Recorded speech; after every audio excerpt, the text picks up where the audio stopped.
ليه الخدود بتحمر وقت الخجل؟ لما بتحس بإحراج أو خجل أو توتر، جسمك بيستقبل الإشارة دي كأنك في خطر، وبيبدأ بإفراز هرمون الأدرينالين. الأدرينالين ده بيعمل حاجات كتير، من ضمنها يوسع الأوعية الدموية في الجسم عشان يزود ضغط الدم ويوصل أكسجين بسرعة.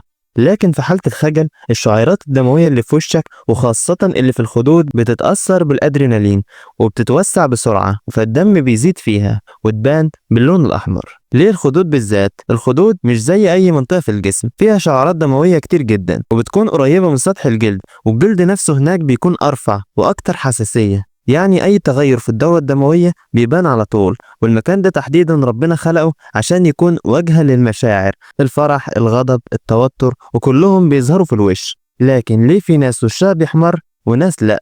في ناس بشرتهم بتكون أفتح أو جلدهم أرق فبيظهر عليهم الاحمرار أكتر، وفي ناس عندهم حساسية مفرطة أو حاجة اسمها blushing anxiety، يعني الخوف من إنك تحمر قدام الناس. والمشكلة هنا إن الخوف نفسه بيخلي وشك يحمر أكتر. لكن في ناس تانية بتكون البشرة بتاعتهم داكنة، فاللون الدم الأحمر مش بيبان على وشهم.